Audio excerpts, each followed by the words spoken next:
Hello everyone, कैसे हैं आप सभी लोग। हेलो एवरीवन, नमस्कार सभी बच्चों को तहे दिल से ढेर सारा प्यार। नमस्कार, कैसे हैं आप सभी लोग। उम्मीद है आप सभी स्वस्थ होंगे, मस्त होंगे, अपने अपने घरों में होंगे और जोरों शोरों के साथ तैयारियों में लगे हुए होंगे। मेरा नाम है सौरभ शर्मा और मैं आप सभी बच्चों का तहे दिल से स्वागत करता हूं अड्डा 24/7 के class 9th and 10th channel पे, जिसे जाना जाता है अड्डा किसका, कामयाबी का। कामयाबी की राहों की तरफ बढ़ते हुए हमने तो अपना कदम आप लोग के लिए बढ़ा दिया है। एक के बाद एक सभी सेशंस यहां पे आप लोग के लिए चल रहे हैं। बच्चों, क्या आप इन सभी सेशंस का पूरा पूरा फायदा उठा रहे हैं या नहीं उठा रहे हैं? आप लोगों को बता दूं, अगर आप इन सभी सेशंस का पूरा फायदा उठाना चाहते हैं तो सबसे पहले कीजिए हमारे चैनल को सब्सक्राइब, बेल आइकन को क्लिक, जिससे आपको हमारे सभी सेशंस की रेगुलर अपडेट मिलती रहेगी। आज है संडे का दिन, आज है रविवार, और आज आपको पता है कि आज सौरभ सर आपको क्लास में क्या करवाते हैं। आज आपको करवाते हैं एमसीक्यू के क्वेश्चंस, यानी कि आज हम करेंगे कुछ और बेहतरीन एमसीक्यू के क्वेश्चंस पे प्रैक्टिस। तो बच्चों, जल्दी से आपको बता देता हूं कि आज हम एमसीक्यू में क्वेश्चंस करेंगे आपके रियल नंबर चैप्टर पे। तो रियल नंबर का एक एमसीक्यू सीरीज हमने पहले पिछले संडे को हमने करी थी, आज उसकी सेकंड सीरीज है। अभी आगे आने वाले 2 दिनों में और भी आपको सीरीज देखने को मिल सकती है, यहां पे वास्तविक संख्याएं यानी कि रियल नंबर्स पे बेस्ड। तो बच्चों, आज हम एमसीक्यू के कुछ ऑब्जेक्टिव क्वेश्चंस पे आज हम प्रैक्टिस करने वाले हैं, क्योंकि आप लोग जानते हैं कि इस बार हो सकता है आप लोग के सिलेबस के अंदर भी हर एक स्टेट बोर्ड्स भी इस चीज को लागू कर दे कि आप लोगों के लिए इस बार फर्स्ट टर्म जो आप लोग के ऑब्जेक्टिव एग्जाम्स के बेसिस पे आप लोग के एग्जाम्स होंगे। तो बच्चों, ये सब चीजें आपको बहुत फायदा देने वाली है। और इन एमसीक्यू की प्रैक्टिस से होता भी ये है कि आप लोग के जो कंसेप्ट होते हैं ना, जो कई हम थ्योरेटिकली तो पढ़ लेते हैं लेकिन कई चीजें हमारे क्लियर नहीं होती,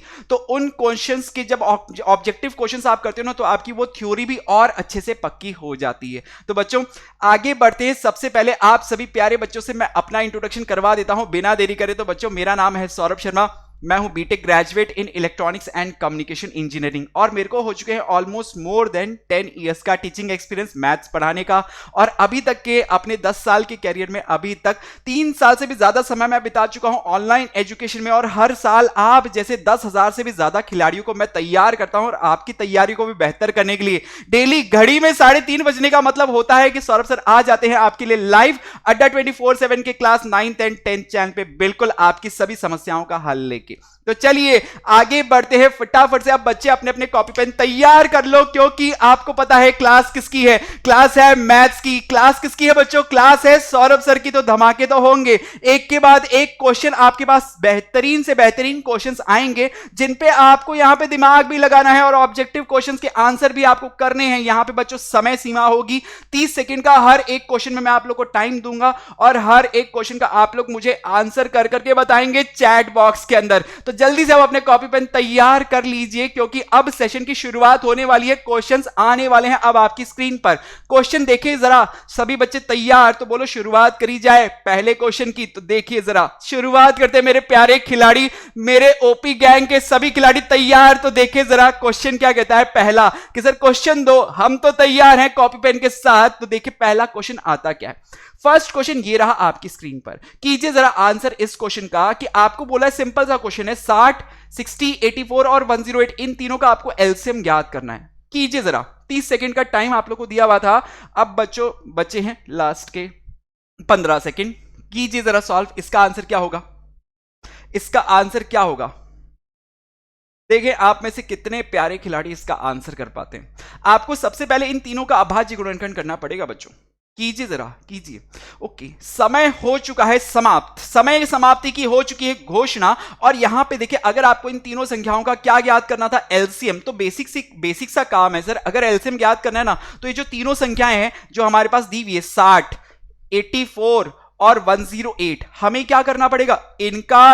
इनका सबसे पहले अभाज्य गुणनखंड करना पड़ेगा। तो 60 का अगर आप अभाज्य गुणनखंड करो, तो 60 का अभाज्य गुणनखंड क्या होगा? कि सर 2 इंटू 2 इंटू 3 इंटू 5। देखो जरा गुणा करके, कि सर 2 दूनी 4, 4 3 12, 12 पंचो 60 होता है। बिल्कुल, तो आप इसे लिख सकते हो कि सर 2 की घात 2 गुणा 3 गुणा 5 लिखा जा सकता है। अच्छा, इसी तरह से अगर 84 का अगर आपको गुणनखंड करने बोल दूं, तो 84 क्या होता है? 84 किसकी टेबल में आता है? आप याद करोगे सर, 84 आता है 14 की टेबल में। कितने बार में? कि सर 14 6 84 होता है। 14 6 84 होता है। तो 14 के अगर आप गुणनखंड याद करो तो क्या होते हैं? कि सर 2 गुणा 7 अच्छा 6 के गुणनखंड कर दो तो आप लिखोगे सर 2 गुणा 3, यही कहोगे। तो आपने देखा कि सर इसके गुणनखंड भी हमने कर दिए, 2 की घात 2 गुणा 3 गुणा 7 लिख सकता हूं। अच्छा 108 के गुणनखंड करो। 108 किसके पहाड़े में आता है? 108 किसके? 12 के पहाड़े में आता है क्या? 12 कितना? 12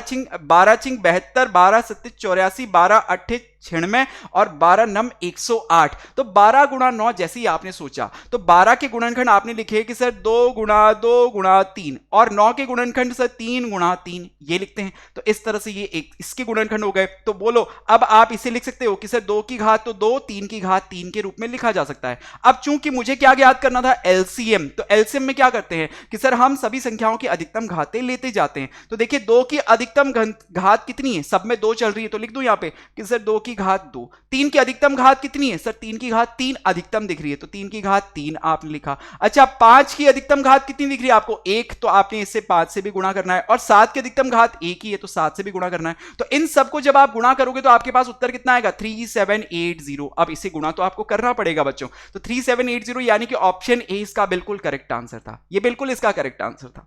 चलिए तो अब अगर ये क्वेश्चन समझ में आ गया है बच्चों तो बात करें अगले क्वेश्चन की तरफ। नेक्स्ट क्वेश्चन देखिए जरा। खिलाड़ी तैयार, जोश में मेरे पूरे ओपी गैंग के खिलाड़ी तैयार। देखो एक के बाद एक बेहतरीन, टोटल मिला के 10 क्वेश्चन आपके सामने अभी स्क्रीन पर आने वाले हैं। तो एक के बाद एक क्वेश्चन का आंसर आपको इसी तरह से करते रहना है। तो बात करेंगे अब अपने अगले क्वेश्चन की। तो देखिए जरा अगला क्वेश्चन क्या कहता है।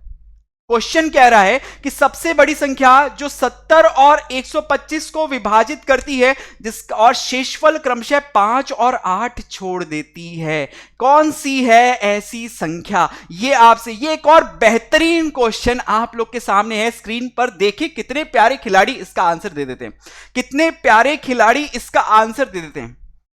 कीजिए जरा सॉल्व, कीजिए जरा सॉल्व। सबसे पहले ओके, समय समाप्त, समय हो चुका है समाप्त। क्वेश्चन पढ़ते ही आपके सबसे पहले दिमाग में क्या आएगा कि सर ये 2 संख्याएं हैं और 2 संख्याओं को वो संख्या मुझे क्वेश्चन क्या कह रहा है कि वो सबसे बड़ी संख्या। तो जैसे इसने बोला ना सबसे बड़ी संख्या, पहली लाइन ये पढ़ी तो सबसे बड़ी संख्या पढ़ते ही मेरे दिमाग में क्या क्लिक हुआ कि सर सबसे बड़ी संख्या आपने याद करवाया था अधिकतम, सबसे बड़ी, इस तरह की जब भी कोई शब्द आपको दिख जाए तो उस स्थिति में आप हमेशा क्या ज्ञात करते हो? एचसीएफ ज्ञात करते हो। तो आपने सबसे पहले तो ये समझ लिया कि सर मुझे एचसीएफ ज्ञात करना है। अब एचसीएफ किसका ज्ञात होगा कि सर संख्याओं का। तो कौन सी संख्या है? क्या 70 और 125 लिखोगे? क्या 70 और 125 का मुझे यहां पे एचसीएफ ज्ञात करना है? नहीं नहीं, आप प्रश्न को समझ के देखो। आपसे बोल रहा है कि वो सबसे बड़ी संख्या ज्ञात करो। वो सबसे बड़ी संख्या आपने मन में सोच ली, जैसे कोई संख्या है x, ठीक है, x आपने सोच लिए, ठीक है।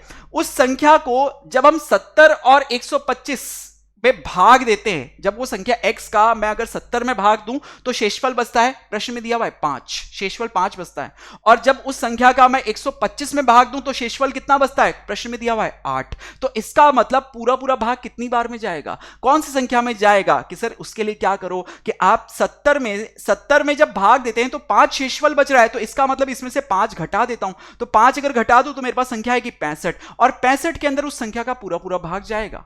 65 के अंदर पूरा पूरा भाग जाएगा क्योंकि 70 में जब आप भाग दे रहे थे तो शेषफल 5 बच रहा था। तो इसका मतलब इसमें से अगर 5 घटा दूं तो बचेगा मेरे पास 65, और इस 65 के अंदर पूरा पूरा भाग जाना चाहिए उसका। बिल्कुल प्रश्न में यही कह रहा है। तो इसी तरह से आप 125 में से भी क्या करोगे कि सर 125 में तो पूरा पूरा भाग नहीं जा रहा क्योंकि इसमें तो शेषफल बच रहा है मेरे पास, प्रश्न में दिया हुआ है 8। तो शेषफल जो 8 बच रहा है उसे मैं कर देता हूं, घटा देता हूं कि सर अगर इसे घटा दूं तो 125 में से अगर आप 8 घटाओगे तो बचेगा कितना? 117। अब ये वो 2 संख्याएं हैं जिसमें ये सबसे बड़ी संख्या जो आपको ज्ञात करनी, जो आपने मन में सोचा था ना x, सोचा था ना आपने x, उसका इन दोनों संख्याओं में पूरा पूरा भाग जाएगा।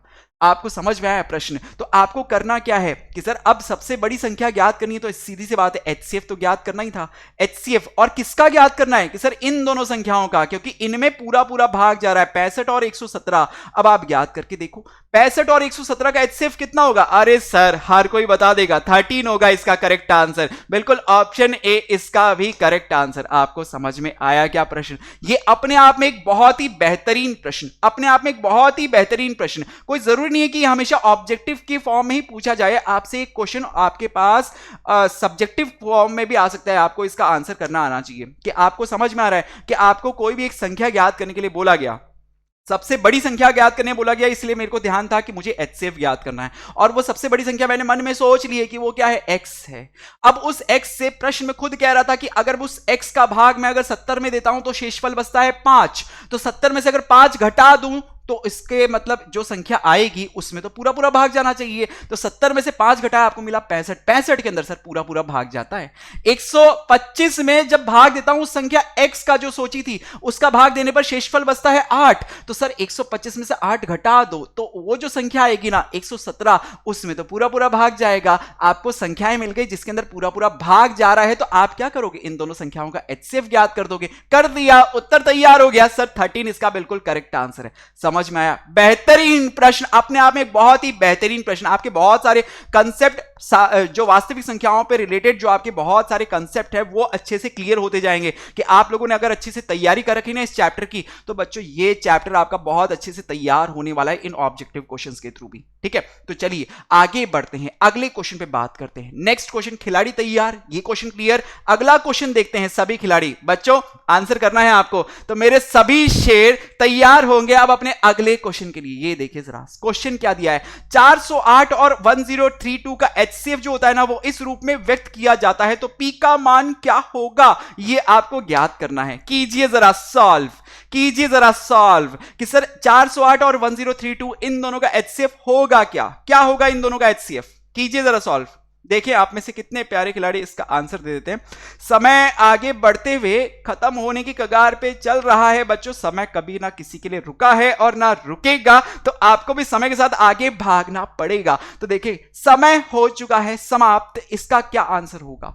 आपको खुद बोल रहा है कि सर 408 और 132 इनका जो HCF होगा ना, कि प्रश्न में क्या कह रहा है कि सर HCF वो भी किसका, 408 और 1032 इनका जो HCF है ना उसे मैं व्यक्त करता हूं कि सर 1032 गुणा 2 प्लस 408, 408 है, इसको मैंने 48 लिख दिया, शून्य और आएगा बीच में, क्या आपने लिखा 408 गुणा P के रूप में व्यक्त किया जाता है। तो P का मान मुझसे पूछ रहा था, तो सबसे पहले क्या करें कि सर इस बाएं भाग के अंदर इन दोनों का HCF बता दें क्या। तो अगर आप इन दोनों का HCF ज्ञात करोगे तो बच्चों इन दोनों का HCF आएगा कितना, कि साहब इन दोनों का HCF आता है 45 बराबर 1032 इंटू 2, यहां पे 2 है, यहां पे क्या है 2 है, प्लस 408 इंटू P। ये आपको, अब आप इसमें इन दोनों को गुणा करोगे, पहले तो 1032 को 2 से गुणा करोगे, फिर इस 45 को उसमें से ले जाके घटाओगे और फिर 408 का भाग दोगे, तो इस तरह से आपके पास फिर आएगा किसका मान, P का मान। कितना आएगा सोच के देखो, कैलकुलेट करके देखो, इन दोनों का मान आपके पास कितना आएगा, कि सर इनको सॉल्व करेंगे ना, तो बच्चों कैलकुलेट करके देखना, इनके पास सॉल्व करने के बाद P का मान आएगा आपके पास -5। ऑप्शन 20 का करेक्ट आंसर आपको आता हुआ दिखेगा, ऑप्शन 20 का करेक्ट आंसर आपको आता हुआ दिखेगा। कि आपको करने का तरीका समझ में आया कि इन दोनों संख्याओं का HCF निकाला, कितना आया कि सर 45 आया। अब 45 का मैंने आपको 45 आया, इन दोनों का HCF वैसे 45 आएगा क्या, 45 आएगा क्या, एक बार चेक कर लेना, हो सकता है 45 आएगा या क्या आना चाहिए। इन दोनों का HCF एक बार आप निकाल के देख लेना, जो भी आएगा ना उसको इसके बराबर कर देना और P का मान ज्ञात कर लेना, आपके पास -5 उत्तर आ जाएगा। तो -5 इसका बिल्कुल करेक्ट आंसर था। ठीक है बच्चों, चलिए तो आगे बढ़ते हैं अगले क्वेश्चन की तरफ आगे बढ़ते हैं। ओके, देखें जरा अगला क्वेश्चन क्या कहता है। तो नेक्स्ट क्वेश्चन आएगा अब आपकी स्क्रीन पर, देखें जरा, ये रहा क्वेश्चन आपके सामने। प्रश्न को पढ़ो और उत्तर बताओ क्या आएगा। प्रश्न में कहानी है, हमें पता है कहानी पे हमें ध्यान देना नहीं है, हमें पकड़ना है क्या, शब्दों को और अंकों को। अगर जिसने पकड़ लिया तो वो इसका उत्तर भी बता देगा। बहुत बढ़िया, कीजिए जरा सॉल्व इस क्वेश्चन को। ये अपने आप में एक और बेहतरीन प्रश्न आपके सामने है स्क्रीन पर, देखिए आप में से कितने प्यारे खिलाड़ी इसका आंसर कर देते हैं। कीजिए जरा सॉल्व इस क्वेश्चन को। समय हो चुका है समाप्त, समय हो चुका है समाप्त। देखो मैंने इस तरह के शब्दों वाले प्रश्न आपको पहले भी बताए हैं कि बच्चों अगर कभी भी इस तरह का कोई प्रश्न आपको दिख जाए ना, आपको इस राम कहानी पे ध्यान नहीं देना, आपको पकड़ना है क्या शब्दों को, कि सर प्रश्न में इस पूरी राम कहानी के अंदर कहीं अधिकतम शब्द आया होगा। अगर अधिकतम, ज्यादा, इस तरह के कोई शब्द आए या इस तरह की कोई बात हुई है ना, तो मैं ज्ञात करता हूं HCF। लेकिन अगर अधिकतम की जगह मान लो न्यूनतम, कम, इस तरह का कोई शब्द आया होगा या इस तरह का कोई भाव होना प्रश्न का, तो उसमें आप क्या ज्ञात करते हो, हमेशा LCM। अब आप अगर आपको क्लियर है ना, तो आप इस प्रश्न को पढ़ के देखो। आपको प्रश्न में एक जगह ये लिखा हुआ है, देखो प्रत्येक को कितनी न्यूनतम दूरी, जैसे न्यूनतम दिखा आप समझ गए सर, न्यूनतम की बात हुई है, तो इसका मतलब मुझे क्या ज्ञात करना है कि सर LCM ज्ञात करना है। जैसे ही आपने पकड़ा LCM ज्ञात करना है, तो किसका ज्ञात करना है कि सर संख्याएं दी हुई ना, देखो 40, 42 और 45, इन तीनों का LCM आपको ज्ञात करना है। तो 40, 42 और 45 इनका LCM आप ज्ञात कर लो। अब ज्ञात करो, अब आप ज्ञात करके देखो कि इन तीनों का LCM आपको समझ में आया। प्रश्न मैंने कुछ नहीं पढ़ा, मैंने प्रश्न में कोई ध्यान नहीं दिया, सिर्फ ये देखा शब्द को पकड़ रहा था। प्रश्न को पढ़ते पढ़ते मेरे पास शब्द आया न्यूनतम, जैसे ही न्यूनतम आया मैं समझ गया सर LCM निकालना है। LCM निकालना किसका होगा सर, संख्याओं का। तो संख्याएं दी हुई है ना, 40, 42 और 45 तीनों संख्याएं आपको दी हुई है, तो ज्ञात करो अब इसका LCM आएगा कितना, कि सर अगर हम इसका LCM ज्ञात करें ना, तो इसका LCM आएगा 2520 और यानी कि ऑप्शन ए इसका भी करेक्ट आंसर था, ऑप्शन ए इसका भी करेक्ट आंसर था। तो प्रश्न को करने का तरीका, आप कम से कम समय में बिना दिमाग ज्यादा लगाए आसानी से कैसे इन प्रश्नों को कर सकते हो, यह तरीका मैं आपको सिखाने की कोशिश कर रहा हूं बच्चों। ठीक है, चलिए तो आगे बढ़े अगले क्वेश्चन की तरफ। नेक्स्ट क्वेश्चन, खिलाड़ी तैयार, मजा आ रहा है सभी बच्चों को मजा आ रहा है, ठीक है। चलिए तो बढ़ते हैं आगे अपने अगले प्रश्न की तरफ। तो देखिए जरा अगला प्रश्न, ये आपकी स्क्रीन पर, यदि n क्या है, एक परिमेय संख्या है, तो 5 की घात 2n-2 की घात 2n किसके द्वारा विभाजित होगा। ये अपने आप में एक और अच्छा सा क्वेश्चन आ गया है, मजा आ रहा है मेरे को तो क्वेश्चंस देख देख के मजा आ रहा है कि सर ये ऐसे क्वेश्चंस तो हमारी एक्सरसाइज के अंदर कहीं थे ही नहीं, फिर ये कहां से आए। अरे हैं ये सभी वास्तविक संख्याओं से संबंधित। आप जब गहन अध्ययन करोगे ना, जब आप अपनी स्टडीज को अच्छे से करोगे ना, तो आपको इन क्वेश्चंस का आंसर भी आना लग जाएगा, इन क्वेश्चंस का आंसर भी आपको आना चाहिए। क्योंकि क्वेश्चन किताब में, आपकी किताब में जरूरी नहीं है ना, अगर नहीं है तो कोई बात नहीं, लेकिन हो सकता है ना एग्जाम में, बोर्ड एग्जाम में तो आ सकता है, क्वेश्चन कहीं से भी आ सकता है। आपका टॉपिक है, आपका सब्जेक्ट है कि सर गणित हम पढ़ रहे हैं, गणित में वास्तविक संख्या हमारा टॉपिक है, तो वास्तविक संख्याओं से संबंधित कोई भी बात हो सकती है जो आपके सिलेबस में आती है, तो ये उसी से संबंधित है। देखो प्रश्न, समय समाप्त हो चुका है। देखो अगर किसी को डाउट, किसी को नहीं समझ में आया ना, तो मैं अभी सिखाता हूं कैसे। आपको क्या बोला, यदि n क्या है, एक परिमेय संख्या है, क्या है, एक परिमेय संख्या है। आपको परिमेय संख्याएं पता है जिन्हें p/q के रूप में हम व्यक्त कर सकते हैं। तो n क्या है, कोई भी परिमेय संख्या है। तो 5 की घात 2n-2 की घात 2n किसके द्वारा विभाजित होगा। तो मैंने कहा सर ये किसके द्वारा विभाजित होगा, कैसे पता करूं। देखो अभी मैं सिखाता हूं आपको कि 5 की घात 2n-2 की घात 2n, आपसे यही पूछ रहा है किसके द्वारा विभाजित होगा। तो देखो क्या मैं इसे ऐसे लिख सकता हूं कि सर 5 की घात n उसकी घात कितनी 2 माइनस 2 की घात n उसकी घात 2 लिख सकता हूं। अब आपने अगर ऐसा लिखा तो आपको एक सूत्र याद आ रहा है कोई बीजगणित का कि sir a square minus B square, सूत्र याद आ रहा है। तो आप लिखोगे इसको कि सर एक बार जोड़ के और एक बार घटा के लिखना पड़ेगा। तो आप लिखोगे इसको 5 की घात n प्लस 2 की घात n, एक बार तो जोड़ दिया आपने और एक बार 5 की घात n माइनस 2 की घात n आपने एक बार घटा दिया। अब हम क्या करें सर, यहां पे तो n आ रहा है, तो एक काम करते हैं कि सर n तो क्या है, कोई भी एक परिमेय संख्या है, तो कोई भी एक परिमेय संख्या, जैसे मैं साधारण सी एक परिमेय संख्या मान लेता हूं n बराबर कितना 1। अब जब कभी भी आपको n का मान अगर रखना हो ना, तो आप हमेशा 1 रखोगे, 1 रख के देखना, सबसे पहले 1 रख के चेक करना, ठीक है। तो 1 रख के आपने देखा, 1 रख के हमने देखा, तो यहां पे देखें अगर n 1 लिख दूं तो ये क्या बनेगा 5 प्लस 2, 5 प्लस 2, और ये क्या बनेगा 5 माइनस 2। तो यानी कि 5 प्लस 2 कितना होता है 7 होता है, और 5 माइनस 2 कितना होगा 3 होगा। तो ये जो भी संख्या होगी ना, किसे 5 की घात 2n माइनस 2 की घात 2n, इस रूप में जो संख्या व्यक्त की गई है, जिसे मैंने तोड़ के जब लिखा तो वो इस रूप में मिली। अगर n का मान 1 रखा तो मेरे को पता लग रहा है कि सर इसके अभाज्य गुणनखंड क्या रहे 7 और 3। अब 7 और 3 अगर इसके अभाज्य गुणनखंड है, तो ये संख्या इन दोनों से तो विभाजित होगी ही होगी, 7 और 3 से तो विभाजित होगी। और प्रश्न में आपको आपको यही तो बोल रहा है। देखो ऑप्शन ए भी सही था, ऑप्शन बी भी सही था, तो आप सही आंसर किसको टिक करोगे? ऑप्शन सी को, क्योंकि इसमें बोल रहा है दोनों 3 और 7 दोनों से विभाजित होगी, दोनों से विभाजित होगी। तो समझ में आया इस तरह के प्रश्नों को हम कैसे हैंडल करते हैं, कैसे इस तरह के प्रश्नों को हम करना सीखते हैं। सभी बच्चों को क्लियर हुआ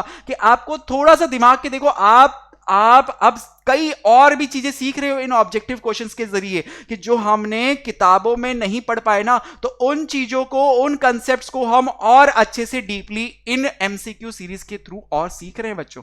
तो इसीलिए ये एमसीक्यू सीरीज बहुत इंपॉर्टेंट है, बहुत इंपॉर्टेंट है, और मैं इस तरह की एमसीक्यू सीरीज और भी आप लोग के लिए करता रहूंगा, ठीक है बच्चों, जिससे आप लोग के कंसेप्ट क्लियर हो। मेरा मेन उद्देश्य क्या है कि आप लोग एकदम, मतलब इस सब्जेक्ट, इस चैप्टर से तो अगर कोई भी क्वेश्चन अगर आ गया ना, तो हम हर तरह का क्वेश्चन कर देंगे, कि सर सब्जेक्टिव क्वेश्चन हो चाहे ऑब्जेक्टिव क्वेश्चन हो, हमारे सारे कंसेप्ट्स आपने क्लियर करवा दिए, तो फिर अब कोई भी क्वेश्चन कैसा भी पूछ ले, हम हर तरह से अपने दिमाग, देखो जब तक नए क्वेश्चंस को देखोगे ही नहीं ना, तो आपके सोचने का जो दायरा है ना, वो बढ़ेगा नहीं, वो बढ़ेगा नहीं। तो अब जैसे इस तरह का एक नया क्वेश्चन आ गया, आपने देखा कि इसको करने का तरीका क्या होता है, तो अब आपके दिमाग का दायरा बढ़ा। अब आप इस तरह का कोई भी क्वेश्चन अगर एग्जाम में अगर आपसे पूछा जाता है, तो आप इस तरह के क्वेश्चंस को हैंडल कर सकते हो, खेल सकते हो, उसके साथ कर देंगे खिलाड़ी। चलिए तो बढ़ते हैं आगे अब अपने अगले प्रश्न की तरफ। तो देखिए जरा अगला प्रश्न क्या कहेगा, समझ में आया ये प्रश्न? अगले क्वेश्चन की तरफ बढ़ते हैं, देखो जरा क्या कहता है। ये प्रश्न आपको दिया हुआ है स्क्रीन पर।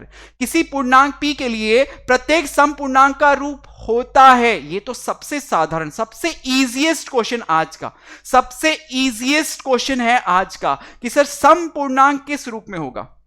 जहां p क्या है, कोई भी एक पूर्णांक है, कोई भी अगर एक पूर्णांक है तो समपूर्णांक किस रूप में होगा। हर एक स्टूडेंट इसका आंसर दे सकता है, क्योंकि पिछले एमसीक्यू सीरीज के अंदर भी ऐसा एक क्वेश्चन मैंने करवाया था आप लोग को। अगर आपने last MCQ series, last Sunday वाली एमसीक्यू की सीरीज आपने देखी है, तो उसमें आपको यह कंसेप्ट क्लियर करवाया था मैंने। समय हो चुका है समाप्त। अब आपको बोल रहा है p क्या है, कि साहब p क्या बोला है, p तो बोला गया है एक पूर्णांक है। क्या है? एक पूर्णांक है। अब p अगर एक पूर्णांक, तो पूर्णांक तो क्या होते हैं सर, जो एक से शुरू, जो -0 के इधर बाएं तरफ भी जाते हैं, -1, -2, -3, ये भी हो सकते हैं, तो धनात्मक भी हो सकते हैं, 1, 2, 3, 4, इस तरह से आगे तक चलता जाएगा। तो अब आपसे बोल रहा है प्रत्येक समपूर्णांक क्या होना चाहिए, समपूर्णांक। तो आपने देखा पूर्णांक में p तो सर ये कभी तो सर ये विषम पूर्णांक है, कभी सम पूर्णांक है। तो हम इसमें आइडेंटिफाई कैसे करें कि हमेशा सम कैसे प्रदर्शित करेगा। तो भाई सीधी सी बात है, किसी विषम पूर्णांक को भी अगर आप 2 से गुणा करोगे तो आपको क्या मिलता है, एक सम संख्या ही मिलती है, एक सम संख्या मिलती है। और सम संख्या को अगर 2 से गुणा किया जाए, इसे 2 से गुणा किया जाए, तो भी एक सम संख्या मिलती है, सम संख्या ही मिलती है। तो सीधी सी बात है सर, चाहे सम संख्या हो पूर्णांक, चाहे सम संख्या में हो, चाहे विषम संख्या में हो, अगर मैं उसे 2 से गुणा करके लिखूंगा तो सीधी सी बात है वो क्या होगा, एक सम पूर्णांक को ही प्रदर्शित करेगा। तो इसका मतलब इसका उत्तर क्या हो जाएगा, 2p। ऑप्शन बी इसका बिल्कुल करेक्ट आंसर, कि p अगर कोई भी अगर एक पूर्णांक है, कोई भी पूर्णांक है, चाहे वो सम पूर्णांक हो चाहे विषम पूर्णांक हो, कैसा ही पूर्णांक हो, लेकिन अगर मैंने उसे 2 से गुणा कर दिया ना, तो उसके बाद जो रिजल्ट आएगा, जो उत्तर आएगा, वो हमेशा एक सम पूर्णांक ही होगा। और यही तो प्रश्न आपसे पूछ रहा था कि p अगर कोई एक पूर्णांक है तो प्रत्येक सम पूर्णांक किस रूप का होगा, प्रत्येक सम पूर्णांक किस रूप का होगा, 2p के रूप का होगा। इसका उत्तर सही होगा ऑप्शन नंबर बी। क्लियर, साधारण सा प्रश्न। चलिए तो बढ़ते हैं आगे अगले प्रश्न की तरफ। खिलाड़ी तैयार? अब देखो थोड़ा और अच्छे प्रश्न भी आएंगे आपके सामने। नेक्स्ट क्वेश्चन ये रहा कि सर प्रश्न कह रहा है कि n² - 1 8 से विभाजित है यदि n है। यदि n है, n क्या है कि सर एक पूर्णांक, एक प्राकृत संख्या, एक से बड़ा एक विषम पूर्णांक, या एक भी पूर्णांक, कोई भी पूर्णांक। क्या होगा इसका आंसर, क्या होगा आंसर, सोच के देखो क्या होना चाहिए, ए, बी, सी या डी। मैं भी दिमाग लगा रहा हूं, सोचो। बेहतरीन क्वेश्चंस आपसे इस तरह के क्वेश्चंस पूछे जा सकते हैं बच्चों। समय हो चुका है समाप्त। तो अगर किसी बच्चे को अगर इस क्वेश्चन को समझने में दिक्कत हुई तो मैं समझा देता हूं कि आपसे क्या बोल रहा है। आपको दिया हुआ है n² - 1 8 से विभाजित है यदि n है। n क्या है ये मुझे नहीं पता, तो मुझे दे रहा है सर n² - 1 जो है ना, ये 8 से कब विभाजित होगा। अब n यहां पे मुझे नहीं पता क्या है, ये सम पूर्णांक है, सम संख्या है, विषम संख्या है, क्या है मुझे नहीं पता। तो मैंने क्या कहा कि सर सबसे पहले मैं मान लेता हूं n क्या है, एक विषम संख्या, एक सम संख्या मान लेता हूं। सबसे पहले सम संख्या मान लेते हैं। तो कोई भी सम संख्या अगर n कोई भी अगर सम संख्या है तो किस रूप में व्यक्त होगी, कि सर इसे मैं लिख सकता हूं 2n के रूप में, सम संख्या को 2n के रूप में हम व्यक्त करते हैं। अभी पिछले प्रश्न में भी आप पढ़ के आए। तो अगर n एक सम संख्या है तो इसे 2n के रूप में व्यक्त किया जाएगा। तो अगर इस n की जगह मैं 2n लिख दूं, इसे एक सम पूर्णांक मान रहा हूं, तो इसकी जगह मैं 2n लिख दूं, तो लिखूंगा 2n का वर्ग माइनस 1, यानी कि कितना आया कि सर 4n स्क्वायर माइनस का 1, ये आया। अब यहां पे n की जगह मैंने आपको पहले एक प्रश्न में क्या सिखाया था कि जब भी आपको ज्ञात करना हो तो आप n की जगह क्या लिख के देखो, सबसे पहले 1। n की जगह आपने 1 लिखा अगर यहां पे, तो आपके पास ये संख्या क्या बनेगी कि सर ये बन जाएगी 4 गुणा 1 माइनस 1। 4 को 1 से गुणा करोगे, उसमें से 1 घटाओगे तो आएगा कितना, 3। अब आपने देखा कि अगर मैंने n को एक सम संख्या माना, n को क्या माना आपने, एक सम संख्या। भाई संख्या क्या हो सकती है, या तो सम संख्या होगी या विषम संख्या होगी, दोनों को जोड़ दे तो सारी संख्याएं बन जाती है। तो संख्या क्या है, या तो सम संख्या है या विषम संख्या है। तो पहली कंडीशन मैंने ये ली कि मान लेता हूं कि n क्या है, एक सम संख्या है। अब n अगर एक सम संख्या थी तो n को प्रदर्शित करूंगा 2n के रूप में। तो ठीक है सर, अगर सम संख्या मान रहे हो तो 2n आप मान रहे हो, तो इसका मतलब ये n स्क्वायर माइनस 1 में n की जगह मैं 2n लिख देता हूं। सॉल्व किया, ये आया, n दिख रहा है मुझे, तो n का मान मैं क्या लिखता हूं, हमेशा 1 लिख के चेक करता हूं। चेक करूंगा तो क्या आया मेरे पास 3। अब क्या 3 8 से विभाजित है, आप बताओ, 3 8 से विभाजित है, नहीं है। तो इसका मतलब कि सर n एक सम संख्या होने पर 8 से विभाजित नहीं होगा। तो आपने देखा सर सम संख्या वाला कहीं है क्या ऑप्शन, नहीं है। ठीक है, चलो अब आपने बोला कि सर अगर n में मान लेता हूं क्या, एक विषम संख्या, एक विषम संख्या। अब अगर n एक विषम संख्या है तो इसे प्रदर्शित करूंगा 2n प्लस 1 के रूप में। भाई सम संख्या को 2n के रूप में, तो विषम संख्या को 2n प्लस 1 के रूप में। इस तरह रूप में आप प्रदर्शित करोगे तो इसे लिख दो अब n की जगह कि सर यहां पे n स्क्वायर लिखा हुआ था ना, यानी कि 2n प्लस 1 इसका स्क्वायर माइनस 1 लिख देता हूं मैं। अब इसे सॉल्व करें तो ये क्या आएगा आपके पास कि सर ये आ जाएगा 4n स्क्वायर प्लस का 4n प्लस का 1 माइनस का 1, यही आएगा। आप देखो प्लस का 1 माइनस का 1 ये तो कट गया, बचा क्या आपके पास कि सर 4n स्क्वायर प्लस का 4n। अब आप चेक कैसे करोगे कि ये विभाजित होगा या नहीं होगा, तो आप n की जगह क्या लिखोगे, सर 1 लिख के चेक करता हूं हमेशा। तो यहां पे चेक करूं तो ये क्या आएगा, 4 प्लस 4 बराबर कितना आया, 8। और 8 क्या है, विभाजित हो रहा है। 8 क्या है, विभाजित हो रहा है, बिल्कुल 8 से। तो मैं कहूंगा कि सर n का मान जब विषम आया ना, एक विषम पूर्णांक आया ना, तो मैं कहूंगा सर ये बिल्कुल विभाजित होगा।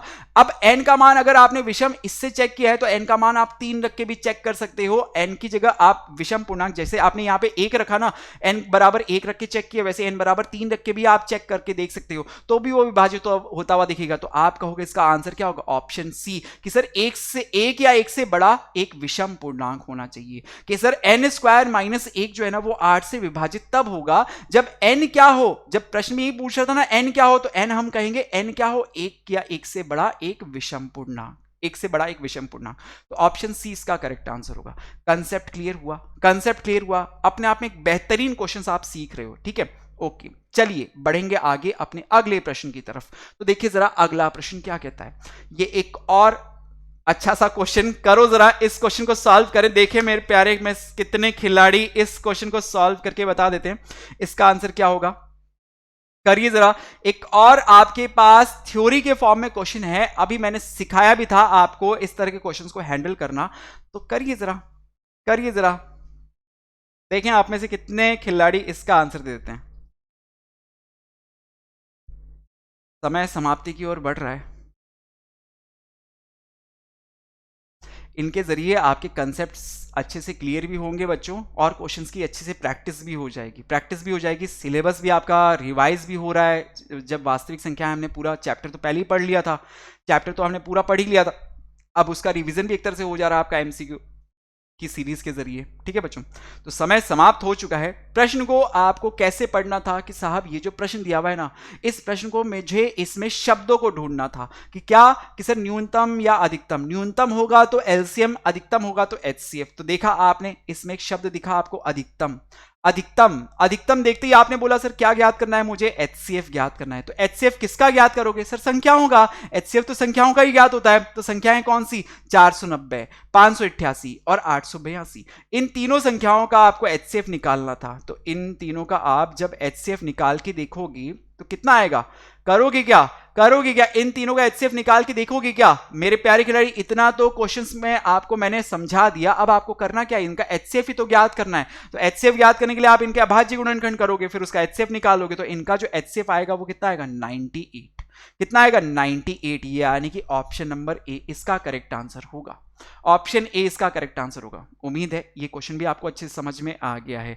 अब ये क्वेश्चन समझ में आ गया है तो बच्चों बढ़ते हैं आगे अपने अगले प्रश्न की तरफ। तो देखिए जरा अगला प्रश्न क्या कहेगा, अगला प्रश्न, चलिए तो देखें जरा अगला प्रश्न क्या कहता है। ये एक और अपने आप में फिर से एक और क्वेश्चन, अरे ये तो किताब का क्वेश्चन है, ये आपकी किताब में भी है, ये क्वेश्चन आपकी किताब का है, ये क्वेश्चन एक्सरसाइज 7.2, मुझे सॉरी 7.2 कह रहा हूं, एक्सरसाइज 1.2 का क्वेश्चन है। कीजिए जरा सॉल्व, देखिए आप में से कितने प्यारे खिलाड़ी इसका आंसर दे देते हैं। ये मैंने क्वेश्चन आप लोगों को क्लास में जब मैंने रियल नंबर चैप्टर आपको वास्तविक संख्याएं पढ़ाया था तब भी मैंने आपको ये क्वेश्चन समझाया था वहां पे। अगर आपको कहीं पे भी डाउट हो तो आप उस वीडियो को भी देख सकते हैं, रेफर कर सकते हैं। और बाकी ये क्वेश्चन मैंने आज यहां पे भी आप लोग को दिया है, अभी मैं इस क्वेश्चन को भी समझाता हूं। देखो कि सर शब्दों से रिलेटेड प्रश्न था, तो आपने तो हमें ये सिखाया कि शब्दों को पकड़ो। अब शब्द क्या होंगे सर, या तो अधिकतम या न्यूनतम। तो अधिकतम शब्द कहीं दिख रहा है आपको प्रश्न में कि आपने पढ़ के देखा सर, एक खेल के मैदान के चारों ओर एक गोलाकार रास्ता है। प्रिया को मैदान में एक चक्कर लगाने में 18 मिनट लगते हैं, हरीश को 12 मिनट लगते हैं। मान लीजिए कि वे दोनों एक ही बिंदु पर एक ही समय पर चलना शुरू करते हैं और एक ही दिशा में जाते हैं, तो कितने मिनट बाद मिलेंगे, कितने मिनट के बाद वो मिलेंगे? ये आपसे प्रश्न बोल रहा है, ये आपसे प्रश्न बोल रहा है। समझो जरा कि मान लो जैसे कि कोई, ये एक मेरे उंगलियों को देखना, ये कोई एक गोलाकार मैदान है, क्या है, ये गोलाकार मैदान है। अब इसमें दो खिलाड़ी है, एक तो कौन, एक है प्रिया और दूसरा कौन, एक हरीश। अब ये दोनों क्या हैं कि इस गोलाकार मैदान के चक्कर लगाना शुरू करेंगे। कहां से शुरू करेंगे, एक ही बिंदु से, एक ही बिंदु से दोनों जने शुरू कर रहे हैं, एक ही बिंदु से दोनों जने शुरू कर रहे हैं, ठीक है।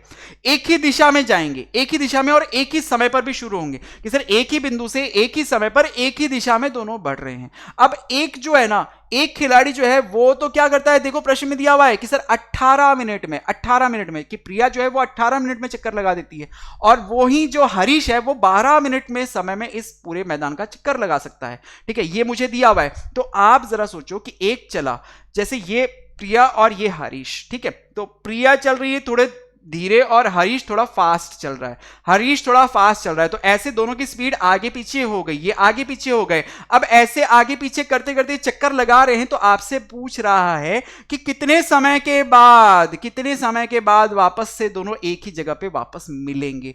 तो वो समय क्या होगा, वो समय क्या होगा, वो सबसे न्यूनतम समय होगा। वो समय कौन सा होगा, न्यूनतम, क्योंकि ऐसे चक्कर लगाते लगाते हो सकता है ये दोनों वापस पहली बार मिलेंगे, फिर उसके बाद फिर आगे पीछे घूमते घूमते फिर और आगे चक्कर लगाते रहेंगे, तो फिर जाके फिर एक बार मिल जाएंगे। तो ऐसे मिलना दोबारा तो हर बार होता रहेगा, लेकिन वो सबसे न्यूनतम समय जिसमें पहली बार मिलने वाले हैं, तो पहली बार कौन सा समय होगा, वो न्यूनतम होगा। तो आपको प्रश्न का भाव समझ में आया कि यहां पे आपसे क्या बोल रहा था, न्यूनतम समय, कि वो एक तरह से प्रश्न में कहीं न्यूनतम अधिकतम कोई शब्द नहीं दिया हुआ। तो मैंने प्रश्न को समझा जरा कि ये दोनों चक्कर तो लगा रहे हैं, लेकिन एक आगे है और एक पीछे है। तो एक जगह से जब शुरुआत करी थी, तो उसके बाद वो वापस उसी जगह पे आके वापस एक दूसरे के साथ कब मिलेंगे, तो वो समय क्या होगा, न्यूनतम समय, पहली बार मिला। आगे फिर अगर दौड़ रहे हैं तो फिर से आगे पीछे तो हो ही गए हैं, तो उसके बाद फिर से आगे घूमते घूमते फिर वापस आके मिलेंगे।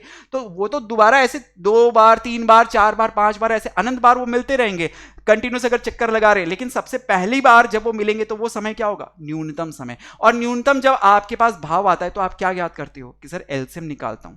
एलसीएम, तो किसका एलसीएम निकालना है, संख्याओं का। संख्याएं कौन सी, 18 और 12।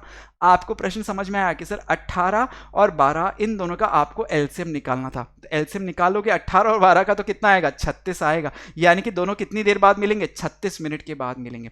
इसका option A correct answer, option A इसका करेक्ट आंसर। बोलो प्रश्न समझ में आया, प्रश्न सभी बच्चों को समझ में आया। अपने आप में एक बहुत ही बेहतरीन प्रश्न, एक लाइन में आप इसका उत्तर कर सकते हो, लेकिन समझने की बात है समझने की। तो उम्मीद है इन प्रश्नों के जरिए आपके कंसेप्ट और अच्छे से क्लियर हो गए होंगे। चलिए तो बढ़ते हैं आगे। ओके, अच्छा, आई थिंक शायद 9 ही, आज टोटल 9 क्वेश्चंस हमने करे, आज 9 ही क्वेश्चंस हैं। ठीक है बच्चों, आगे और क्वेश्चंस मैं आप लोगों को करवाऊंगा आने वाले दिनों में, बिल्कुल आप लोगों को और क्वेश्चंस करवाऊंगा। ठीक है, रियल नंबर पे पक्का एकदम करके भेजूंगा आप लोग को कि आप एग्जाम में रियल नंबर के अंदर तो पूरा कॉन्फिडेंट रहोगे कि हाँ वास्तविक संख्याओं से रिलेटेड कोई भी क्वेश्चन आ जाए हम हर क्वेश्चन को सॉल्व कर सकते हैं। ठीक है बच्चों, तो चलिए अब आगे बढ़ते हुए आपको अपने टेलीग्राम चैनल, फेसबुक पेज और व्हाट्सएप ग्रुप के बारे में बता देता हूं कि बच्चों टेलीग्राम चैनल पे ही आपको हमारे सभी सेशंस की रेगुलर अपडेट मिलती है। तो आप इस लिंक के थ्रू जाके आप फटाफट से हमारे टेलीग्राम चैनल से जल्दी से जुड़ जाएं, क्योंकि इसी पर आपको पता लगेगा कि कौन सा टीचर कब कहां किस टॉपिक पे किस टाइम पे आपके लिए क्लासेस अवेलेबल करवा रहा है। व्हाट्सएप ग्रुप का लिंक भी आपको डिस्क्रिप्शन में दिया हुआ है, इसके थ्रू आप हमारे व्हाट्सएप ग्रुप से भी कनेक्ट हो सकते हैं। ठीक है बच्चों, चलिए, तो उम्मीद है आज जो क्वेश्चंस हमने करे, आज टोटल 9 क्वेश्चंस हमने करे, तो उम्मीद है ये सारे क्वेश्चंस आपको अच्छे से समझ में आ गए होंगे। अगर ये समझ में आए तो बच्चों अपनी तरफ से उम्मीद करता हूं कि अगर मैं इतनी मेहनत आप लोग के लिए संडे रविवार के दिन छुट्टी वाले दिन भी आपको अगर इतनी मेहनत करके दे रहा हूं, तो कहीं ना कहीं आपका भी थोड़ा फर्ज बनता है कि वीडियो को आप ज़्यादा से ज़्यादा लाइक करें, अपनी तरफ से लाइक करें और अपने अपने दोस्तों को, अपने अपने स्कूल फ्रेंड्स को सबको शेयर भी करें, और उन्हें भी बोले कि घड़ी में डेली 3:30 बजने का मतलब होता है कि सौरभ सर आ जाते हैं हमारे लिए लाइव, बिल्कुल अड्डा 24/7 के क्लास 9, 10, 10 चैनल पे। ठीक है बच्चों, तो जो स्टूडेंट्स आज सेशन में नए जुड़े हैं तो जल्दी से सब्सक्राइब कीजिएगा चैनल को फटाफट से, और बेल आइकन को भी क्लिक कर दीजिएगा, जिससे आपको सभी सेशंस की रेगुलर अपडेट मिलती रहेगी। ठीक है बच्चों, तो इसी जोश के साथ अपनी फिर से मुलाकात होगी सेम टाइम 3:30 बजे। तब तक के लिए बाय एवरीवन, थैंक यू।